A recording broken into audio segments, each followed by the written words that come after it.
नमस्कार, स्वागत आहे सगळ्यांचं. महाराष्ट्र कारागृह विभागाची जाहिरात आलेली आहे आणि 255 पद सुद्धा त्याच्यामध्ये जाहीर झालेले आहेत. टोटल जर आपण पाहिलं तर 25 संवर्गासाठी ही परीक्षा होती आणि त्यापैकी दुसरा आणि तिसरा संवर्ग जो आहे तो पूर्णपणे नॉन टेकचा आहे. म्हणजे पूर्णपणे त्याच्यामध्ये तुम्हाला टेक काहीही आढळणार नाही. बाकी एक आणि पहिला संवर्ग 2 आणि 3 सोडून नंतर 4 ते 25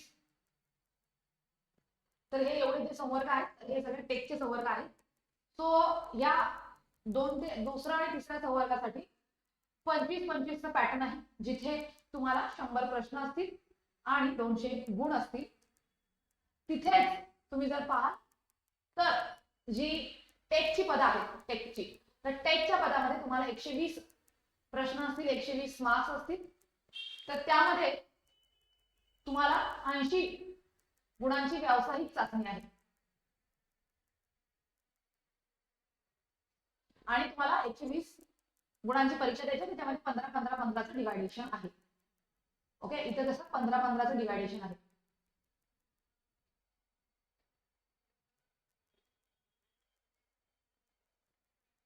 तर हे जे 15-15चं डिवायडेशन आहे तर ते तुम्हाला तिथे मेंटेन ठेवायचंय.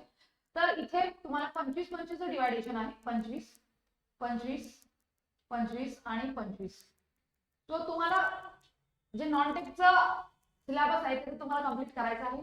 तर आता आज आपण फक्त जे नॉन टेकचा सिलेबस आहे तुमचा त्यासाठी तुम्हाला कारागृह विभागासाठी जे बुक्स लागतील.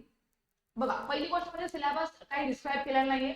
जस्ट तुम्हाला सब्जेक्ट दिले, अभ्यासक्रम काहीच दिलेला नाहीये की तुम्हाला कसा अभ्यासक्रम येईल, तुम्हाला महाराष्ट्राचा भूगोल आहे, भारताचा भूगोल आहे, इतिहास कोणता येईल, असं काहीही दिलेलं नाहीये जाहिरातीमध्ये. फक्त तुम्हाला मार्क्स आणि विषय एवढंच दिलेलं आहे जाहिरातीमध्ये. एवढं जरी दिलं असेल तरी आपल्याला माहिती आहे की तुम्हाला सामान्य ज्ञान 25 ला आणि 15 ला येणार आहे. जे टेकची आहे तर तिथं 15 ला येईल आणि नॉन टेकची आहे तिथं 25 ला येईल. तर असं येत असताना तुम्हाला तुमचे जे history, okay, history, geography, polity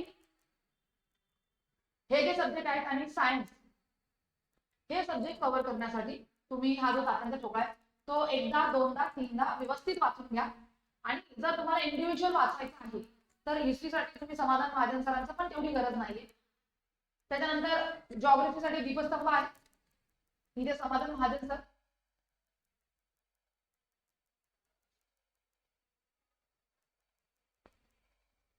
इथे दीपस्तंभ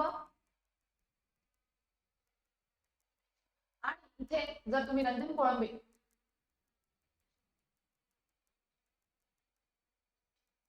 आणि इथे सचिन बस्ते.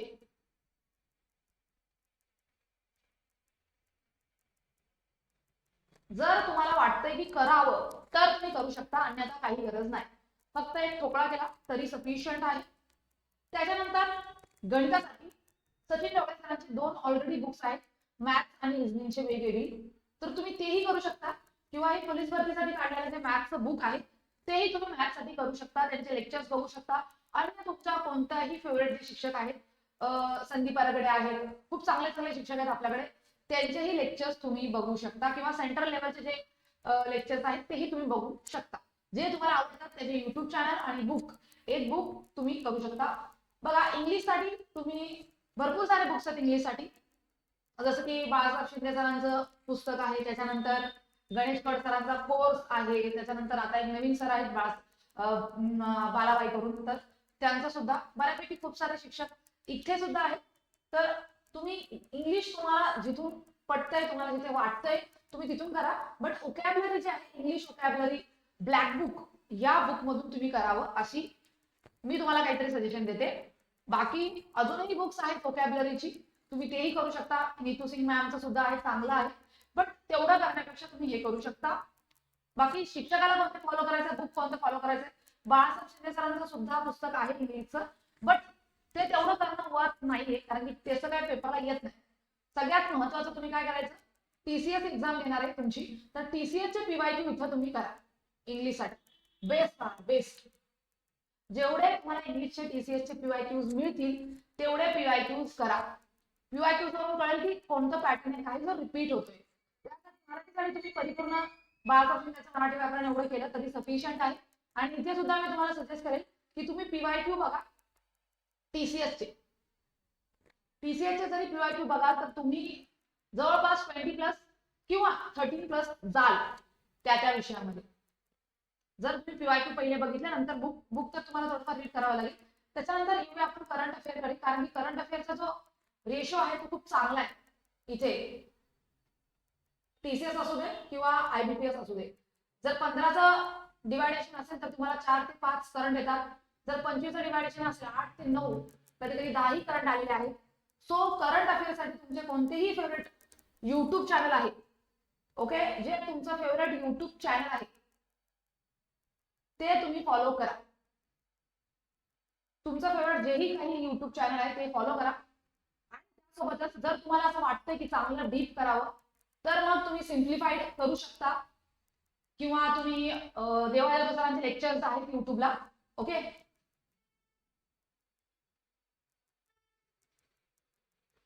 त्यापेक्षा आणि आपल्या हाळे सरांचे लेक्चर्स आहेत युट्यूबला. तर जे काही तुम्हाला वाटतंय ते तुम्ही करू शकता. त्याच्यानंतर करंट अफेअर्स मराठी आहे, असे अनेक युट्यूब चॅनल आहेत.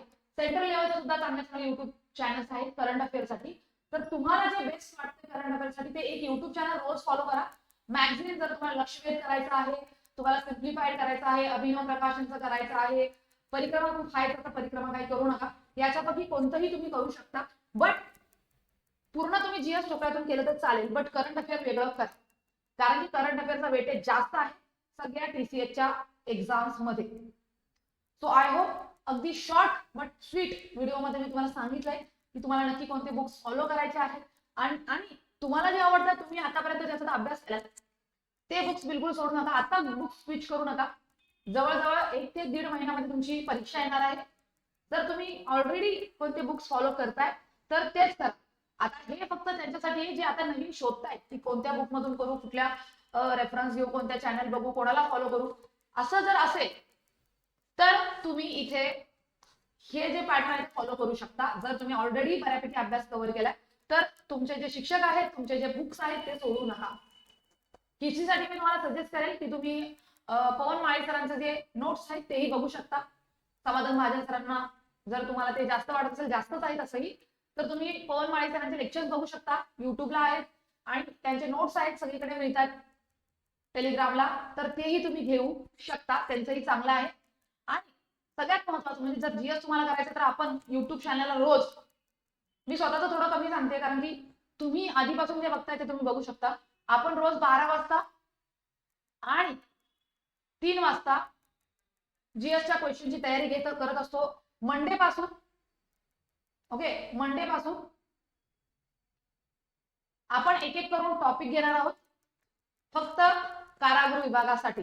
स्पेशल महाराष्ट्राच्या भूगोलावर फोकस केला जाईल, पॉलिटीवर फोकस केला जाईल. सगळे टॉपिक वाईज मी आता क्वेश्चन्स घेणार आहे. पीवायक्यू असतील, अतिसंभाव्य असेल, तर रोज आपण टॉपिक वाईज आपलं लेक्चर अरेंज करणार आहोत स्पेशली कारागृह विभागासाठी. तर जीएसला तुम्ही तेही फॉलो करू शकता.